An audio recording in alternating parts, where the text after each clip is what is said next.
तो कल मैं महाअवतार नरसिम्हा मूवी देखने गया और हाँ मुझे पता है मैं काफी लेट हूँ। दरअसल मैं इस मूवी को बिल्कुल भी फॉलो नहीं कर रहा था, लेकिन जब से ये रिलीज हुई है तब से मैं इसकी रील्स और इसके प्रेजेस सुन के थक नहीं रहा हूँ। तो अब मैं तुम्हें बताता हूँ कि मुझे ये मूवी कैसी लगी और मेरा एक्सपीरियंस कैसा था। और अगर तुम लोग को पता नहीं है तो हम इस चैनल पे मूवी रिव्यूज और मूवी एक्सप्लेनेशंस बनाते हैं, तो अगर तुम लोग को ऐसा कंटेंट देखना पसंद है मेक श्योर कि तुम चैनल को सब्सक्राइब कर लेना। मैं उम्मीद करता हूँ कि आप में से बहुत से लोगों को भगवान नरसिम्हा और भक्त प्रहलाद की कहानी पता होगी, लेकिन जिन लोग को नहीं पता उन्हें मैं अभी बता देता हूँ। और प्लीज ऐसा मत सोचना कि मैं तुम लोगों को कोई स्पॉइलर दे रहा हूं, क्योंकि हम में से बहुत से लोगों को ये कहानी पता होगी, क्योंकि हम बचपन से कहानी सुनते हुए आ रहे हैं। इस मूवी को हम इसकी कहानी के लिए नहीं बल्कि इसकी प्रेजेंटेशन के लिए देखने जाएंगे, जो कि मैं भी इसकी प्रेजेंटेशन के लिए देखने गया था। मुझे ये कहानी पहले से पता थी। तो चलो मैं तुम्हें इसकी कहानी की तरफ लेके चलता हूँ। तो एक वक्त की बात है कि राजा दक्ष की पुत्री दिति ने दो शक्तिशाली राक्षसों को जन्म दिया था, जिनका नाम था हिरण्याक्ष और हिरण्यकाशिपु। इन दोनों असुरों का सिर्फ एक ही मकसद था कि ये तीनों लोगों पे काबू पा सकें और जो भी भगवान विष्णु की पूजा करे उन्हें इस दुनिया से मिटा सके। यानी कि वो दोनों भगवान विष्णु को अपना कट्टर दुश्मन मानते थे। तो एक दिन भगवान विष्णु को ललकारते हुए हिरण्याक्ष ने धरती को पाताल लोक में छिपा दिया, ये सोचकर कि भगवान विष्णु धरती को बचाने जरूर आएंगे और जैसे ही वो आएंगे हिरण्याक्ष उन्हें मार देगा। लेकिन भगवान विष्णु वराह अवतार लेकर आए और धरती को अपने दांतों की मदद से पाताल लोक से बाहर निकाला और हिरण्याक्ष का वध किया। अपने भाई की मौत देखकर हिरण्यकाशिपु में बदले की भावना जागी और फिर वो ब्रह्मा जी का वरदान पाने के लिए एक पर्वत पे तपस्या करने चला गया। ब्रह्मा जी उसकी तपस्या से प्रसन्न होकर प्रकट हुए और पूछा कि तुम क्या चाहते हो। पहले तो हिरण्यकाशिपु ने अमर होने का वरदान मांगा, लेकिन ब्रह्मा जी ने वो वरदान देने से साफ मना कर दिया। फिर हिरण्यकाशिपु ने वो वरदान मांगा जो आप सब लोगों में से बहुत से लोगों को पता होगा। हिरण्यकाशिपु ने मांगा कि ना मैं घर के अंदर मरूं ना बाहर, ना मैं दिन में मरूं ना रात में, ना मैं धरती पे मरूं ना आकाश में। आपकी यानी ब्रह्मा जी के बनाए हुए किसी भी जीव से हिरण्यकाशिपु की मौत ना हो, ना कोई अस्त्र से ना शस्त्र से, ना ही इंसान से ना जानवर से, ना देवता से ना असुर से। हे ब्रह्मदेव, मैं किसी भी जीव या अजीब वस्तु से ना मरूं। ब्रह्मदेव ने उसे ये वरदान दे दिया और फिर हिरण्यकाशिपु के घर में जन्म लिया प्रहलाद ने। प्रहलाद भगवान विष्णु के परम भक्त थे। वो हमेशा उनकी भक्ति में लीन रहते थे, जो कि हिरण्यकाशिपु को बिल्कुल भी पसंद नहीं था। इसी के चलते हिरण्यकाशिपु ने बहुत बार अपने ही बेटे को मारने की लाखों कोशिशें की। उसने प्रहलाद को पानी में डुबवाया, पहाड़ से फिकवाया, जहरीले सांपों से डसवाया और जहरीला खाना भी खिलाया, लेकिन भगवान विष्णु का हाथ हमेशा प्रहलाद के सर पे था, जिसकी वजह से उसे कभी भी कुछ नहीं हुआ। फिर एक दिन हिरण्यकाशिपु की बहन होलिका आई और उसने अपने वरदान के बारे में हिरण्यकाशिपु को बताया। उसने कहा कि उसके पास एक ऐसी चादर है जो ओढ़ के अगर वो आग में जाए तो वो जलेगी नहीं। तो वो प्रहलाद को गोद में बिठा के आग में चली गई। लेकिन भगवान की ऐसी लीला हुई कि प्रहलाद को तो कुछ नहीं हुआ, लेकिन होलिका पूरी तरह जल गई। इसी से आग बबूला होकर हिरण्यकाशिपु ने प्रहलाद से पूछा कि कहाँ है तेरा भगवान, उसे बोल मेरे सामने आए। प्रहलाद ने बहुत प्यार से अपने पिता को जवाब दिया कि भगवान तो हर जगह है, इस महल में, इन सब इंसानों में, आप में, मुझ में और इस खंबे में भी, हर जगह भगवान है। इसी बात से क्रोधित होकर हिरण्यकाशिपु ने खंबे पे जोर से वार किया और उसी खंबे में से भगवान नरसिम्हा प्रकट हुए। उनका सर एक शेर यानी कि सिंह का था और शरीर एक नर का। उनके नुकीले नाखून थे और बड़े बड़े दांत भी थे। उन्होंने हिरण्यकाशिपु से प्रहलाद के लिए युद्ध किया और अंत में हिरण्यकाशिपु को उठाकर घर की चौखट पे ले गए। उन्होंने हिरण्यकाशिपु को अपनी गोद में लिटाया। उन्होंने ब्रह्मा जी के वरदान का पालन करते हुए हिरण्यकाशिपु से कहा कि देख, ना तू घर के बाहर है और ना अंदर, तू चौखट पर है, ना तू धरती पे है ना आकाश में, तू मेरी जंघा पर है। ना मैं इंसान हूँ और ना ही जानवर, मैं नरसिंह हूँ और मेरे पास कोई अस्त्र भी नहीं है। देख मेरे नुकीले नाखूनों को, ना ये जीव हैं और ना अजीब।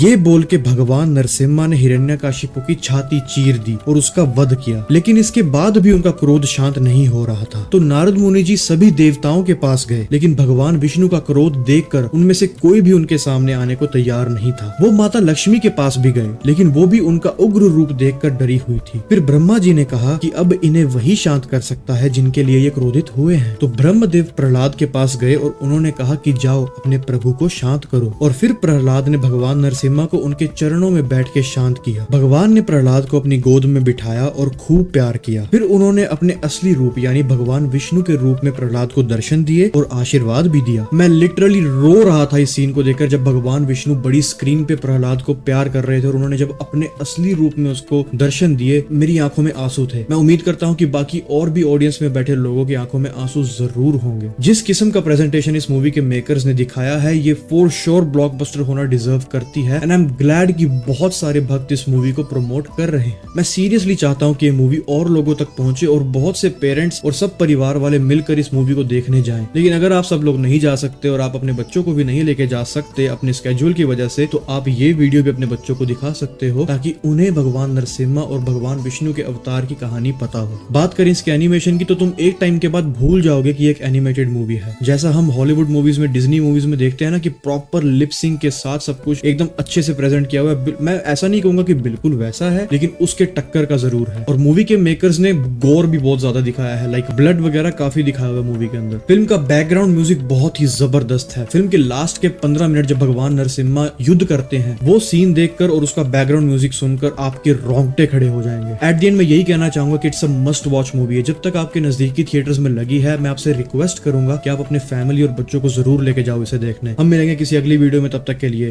राम राम।